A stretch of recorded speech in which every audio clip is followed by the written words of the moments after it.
salut à toutes et à tous, j'espère que tout le monde va bien. On se retrouve aujourd'hui pour une nouvelle vidéo, un nouveau vlog, un tournoi de plus dans cette saison 2023. On est ici, c'est écrit juste là, à Angers, WTA 125 000. Nous sommes jeudi, journée sympathique, un simple, deux doubles. Il va y avoir une interview avec le directeur du tournoi, Nicolas Mahut. Ce sera une autre vidéo encore. On va vous faire visiter un petit peu toutes les coulisses de ce tournoi. Il va y avoir aussi les coursives, il va y avoir plein de choses. Bref, je vais vous montrer la salle média. Je suis avec Tristan qui est juste derrière la caméra et Fabio qui est en stage avec moi pendant une semaine. Bref, on vous emmène, Angers, c'est parti pour une belle journée.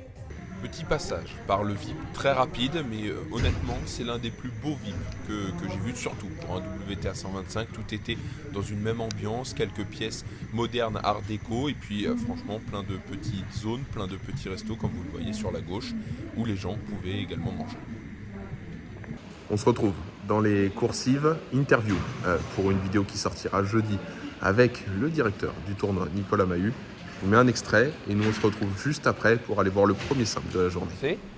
Comment se sent un directeur de tournoi après ce jeudi? Comment se passe ce début de tournoi? Écoute, le lancement s'est très bien passé. On a les premiers chiffres qui nous sont revenus hyper positifs. Dès le lundi, on a eu 25% de plus d'affluence par rapport à l'année dernière. Okay. Donc ça, c'est vraiment un signe que le tournoi se porte bien. Ouais. C'est-à-dire que les gens attendent l'événement et dès le premier jour répondent présents. Donc ça, c'était bien. Et puis voilà, je me suis lancé dans l'aventure. Et pourquoi féminin? C'était ma question, mais en plus tu me devances, c'est merveilleux. Non, mais pourquoi féminin? Parce que tout le monde me le demande. On me dit, tiens, c'est peut-être pas forcément naturel, mais j'ai aussi entendu toute ma carrière les filles pas se plaindre, mais voilà, de dire on n'a pas assez d'événements. Ouais, okay. On n'a pas assez d'événements sur le territoire, on n'a pas assez de tournois, etc. J'avais envie de les aider, voilà, tout simplement. J'avais envie de... tu sais aussi que je suis très actif aussi auprès de la Fondation des femmes, donc pour moi ça avait un sens d'aller sur le tennis féminin. Et on avance, et la tribune presse est juste là. Regardez. Elle là pour bien Voilà. Et là, voici notre vue.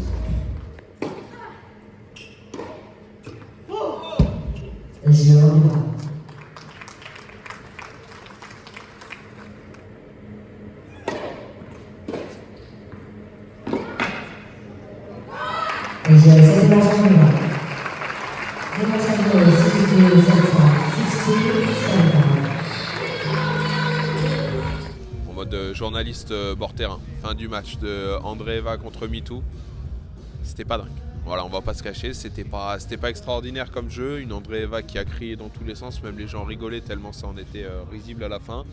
Et une MeToo voilà, qui a donné tout ce qu'elle avait, mais voilà, ça passe en deux manches pour la Russe. On va aller voir normalement interview dans quelques instants. On va lui demander, je vais travailler un peu l'anglais. Hi Erika, how did you feel today on the court? Enfin voilà, on va voir un petit peu tout ça. Ça fait partie du circuit WTA. Vous voyez le court. Il n'y a pas grand monde, mais je pense que ce sera quasi plein, ou en tout cas bien rempli ce soir pour le cornet paquet.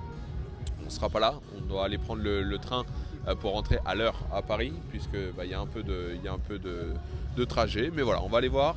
Là, je vais avoir la réponse dans quelques instants, savoir si on peut avoir Erika Andreeva. Je sais pas, ça sent peut-être pas très bon. On va voir.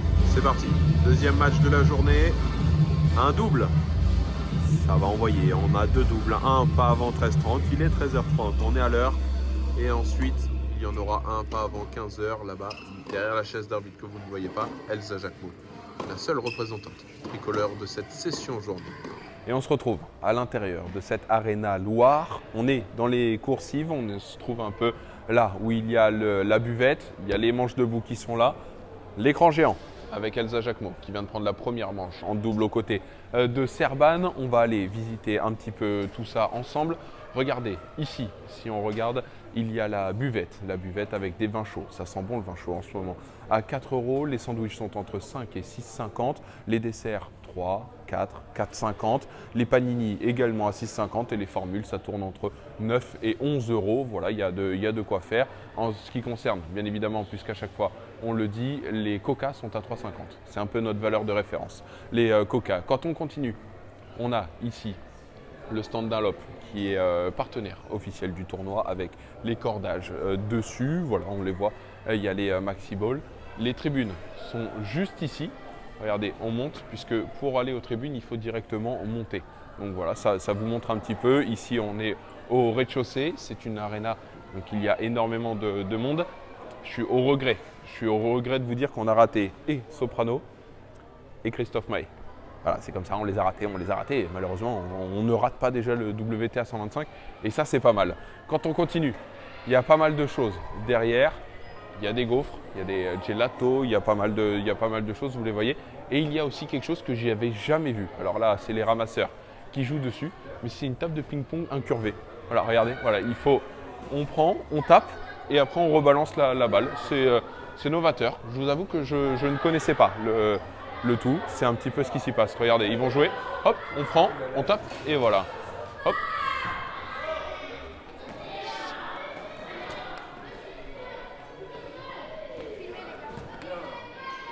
J'avoue que voilà, point. Il est heureux, bien joué. Et après, quand on continue, il y a des enfants, hein, forcément, il y a des écoles, il y a des centres scolaires, il y a plein de choses, je pense. Ici, à une petite machine pour le temps de réaction. Et ici, bon, j'étais libre pour un tennis, mais je crois que je ne suis pas tout seul à vouloir jouer au tennis. Il y a énormément de monde. Regardez, les gens qui jouent, c'est un peu l'urban tennis. Je pense que ça doit être un stand d'urban au vu du sol de ce mini terrain. Mais regardez, ça joue. Oula, ça vient d'envoyer une sacoche aux abris. On va quand même se mettre un petit peu aux abris. Et puis là, on se retrouve tout à l'heure, là où j'ai fait l'interview avec Nicolas Mahut. Enfin bref, voilà, les coursives de ce WTA 125 d'Angers. Bref, on peut le dire comme on veut. On va retourner direction le double. Et puis bah voilà, il n'y a plus qu'à.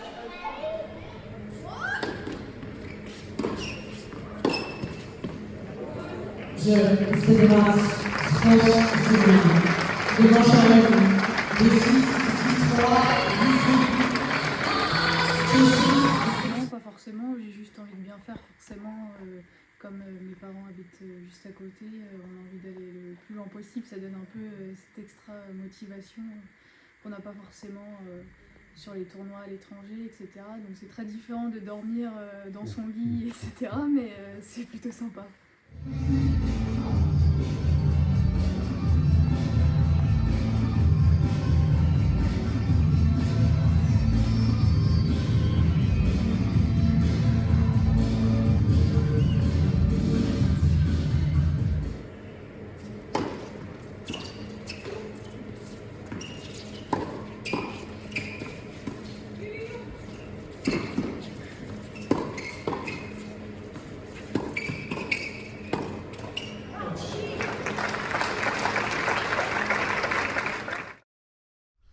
On se retrouve pour cette fin de vlog.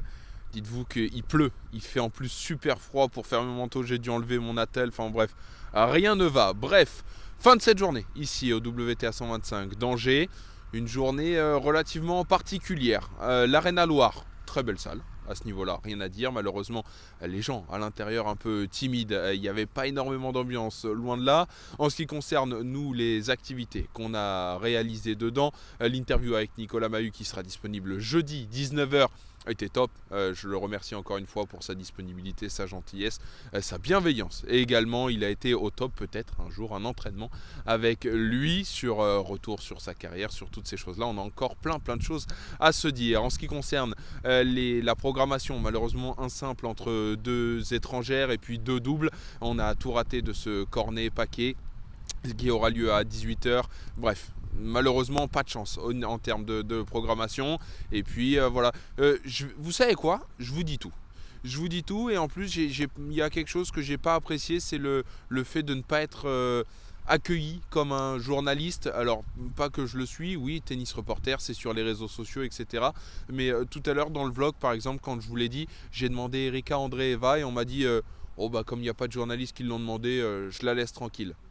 Bah ouais, mais nous si on se déplace à chaque fois sur les tournois, bah, c'est aussi pour un petit peu montrer les joueuses, les joueurs, les tournois. Et bah, je pense qu'on mérite aussi d'avoir les joueuses. Et c'est pas parce qu'il n'y a pas comment dire, le journal local qui est présent qu'on n'a pas le droit d'avoir les joueuses. Franchement, j'ai trouvé ça un petit peu dommage et voilà, et je suis content parce que j'ai reçu des messages qui me disent oh, trop cool, tu vas sur un nouveau tournoi WTA.